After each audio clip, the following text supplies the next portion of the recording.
जम्मू आ गए, दिल्ली आ गए, अलग अलग जगह पे आ गए और अभी सरकार हमको कह रही है कि फिर से हम मेरी बात समझ गए कि सबके साथ मर्डर हो जाता है।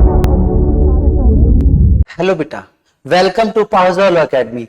मैं पंकज सर आज आपके साथ भूगोल के एक ऐसे टॉपिक पर चर्चा करने जा रहा हूं जिसको लेकर बच्चों के मन में यानी द्वंद्व बना रहता है कि सर ये जो मृदा अपरदन है, सर ये जो टॉपिक है मृदा अपरदन, मृदा अपरदन जो है ये सर अधिक वर्षा के कारण होता है। ये किसके कारण होता है?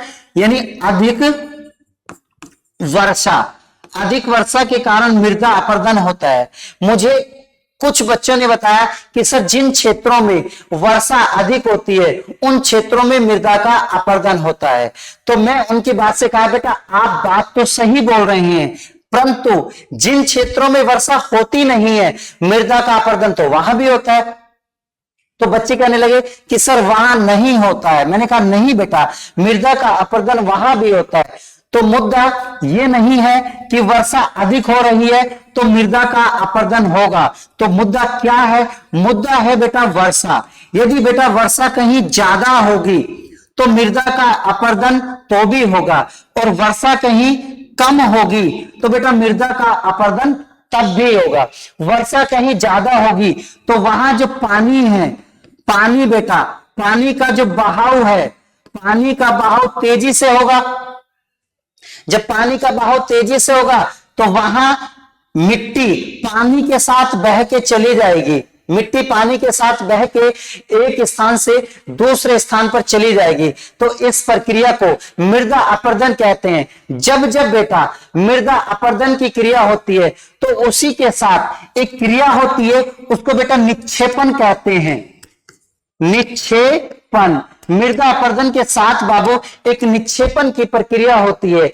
यदि वर्षा ज्यादा हुई है और पानी एक स्थान से दूसरे स्थान पर तेजी के साथ बह रहा है तो वह मिट्टी को, तो वह बेटा मिट्टी यानी मृदा को एक स्थान से उठाकर दूसरे स्थान पर ले जाता है। वह एक स्थान से दूसरे स्थान पर जाकर यानी ले जाता है और वहां छोड़ देता है।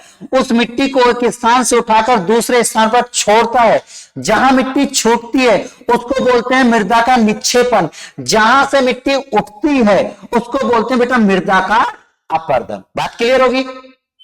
तो जिन क्षेत्रों में बेटा अधिक वर्षा होती है उन क्षेत्रों में मृदा का अपरदन होता है। जैसे कि हिमालय में भी मृदा का अपरदन होता है। हिमालय से सटे हुए जो राज्य हैं भारत के या जो कंट्रियां हैं, जैसे नेपाल हो गया, भूटान हो गया, यूपी हो गया, हिमाचल प्रदेश हो गया, उत्तराखंड हो गया, तो इन राज्यों में यानी जल के द्वारा मिट्टी एक स्थान से दूसरे स्थान पर जाती है तो एक साथ दो प्रक्रियाएं होती हैं। मृदा का अपरदन प्रारंभ में होता है, उसके बाद बेटा मृदा का निक्षेपण होता है। यानी जहां मिट्टी उगती है दिस इज कॉल्ड मृदा का अपरदन। जहां मिट्टी जाके रुकती है या ठहरती है या गिरती है वहां उसको क्या बोलते हैं? This is called निक्षेपण।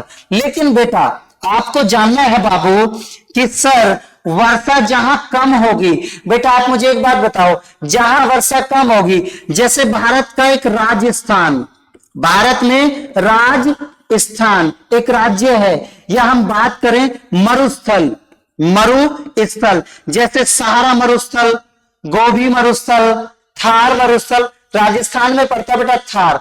तो जहां पर वर्षा की मात्रा बहुत कम होती है तो वहां पे क्या होता है कि धूल भरी आंधियां चलती हैं। यानी आपने यदि कभी जैसलमेर गए हैं, जैसलमेर में बहुत सारे कैंप भी लगते हैं जो जैसलमेर में बाहर से आए हुए व्यक्तियों को एक आकर्षण का केंद्र होते हैं। तो मैं वही जैसलमेर की बात कर रहा हूं। तो राजस्थान का जैसलमेर है, बाड़मेर है, बीकानेर है, तो ये डेजर्ट वाला एरिया है, इसको थार का मरुस्थल बोला जाता है। ऐसे ही एक गोबी मरुस्थल है, ऐसे ही एक सहारा मरुस्थल है। अफ्रीका के नॉर्थ में सहारा मरुस्थल पड़ता है बेटा। क्लियर हो गया? तो मैं इन मरुस्थलों की बात कर रहा हूं। यहां पर वर्षा की मात्रा बहुत कम होती है। कम होने के कारण यहां पर जो हवाएं हैं बाबू, जो हवाएं हैं, हवाएं वो बहुत तेजी से चलती हैं। जब हवाएं बहुत तेजी से चलती हैं तो आपने बेटा महसूस किया होगा, यदि आप गांव के आसपास से होंगे, वहां खेत खलियान होगा, तो आपके गांव के पास में यदि खेत है या आपके गांव के पास में कोई मैदान है, तो जब आंधी चलती है, हवाएं चलती हैं, यानी विंड्स गमन करती हैं, तो उस समय पर बहुत धूल मिट्टी के कण आते हैं, जिनको एक सिटी में चल के बोल देते डस्ट बहुत बाहर हो रही है। तो धूल मिट्टी के जब कण आते हैं, तो वही बेटा डेजर्ट वाले एरिया में जब हवाएं बहुत तेजी से चलती हैं, तो वह एक स्थान से यानी रेत या मिट्टी या धूल को उठाकर दूसरे स्थान पर ले जाके डाल देती है। तो इसे भी मृदा का अपरदन कहते हैं। बट ये मृदा का जो अपरदन है, ये मृदा का जल अपरदन है और ये मृदा का वायु अपरदन है तो मृदा का अपरदन ही। यदि जल के माध्यम से मिट्टी का कटाव हो रहा है तो मृदा का जल अपरदन, वायु के माध्यम से मिट्टी का कटाव हो रहा है तो मृदा का वायु अपरदन। तो अन्य और भी हैं, अभी पहले यही हम आपको समझाने का प्रयास करते हैं कि वायु एक स्थान से मिट्टी को उठाकर दूसरे स्थान पर डालती है, तो दिस इज कॉल्ड वायु मृदा अपरदन। तो बेटा यदि यहां से मिट्टी उठी है, एक ये स्थान है जिस स्थान से मिट्टी उठती है, उस स्थान पर बेटा एक नई आकृति बनती है, उस आकृति को हम गर्त बोलते हैं। ज्योग्राफी की भाषा में, यदि मैं भूगोल की भाषा की बात करूं, जिस स्थान से मिट्टी उठती है वायु के माध्यम से, वहां गर्त बन जाते हैं और गांव की भाषा में इन्हें कहा जाता है गड्ढा। आपने देखा होगा कि गांव के आसपास में कोई गड्ढा होता है तो वहां लोग अपने कूड़ा डाल देते हैं, मोहल्ले के आसपास के लोग जाते हैं, यानी जो भी घर का अच्छा बुरा कूड़ा होता है उसे वहां डाल के आ जाते हैं।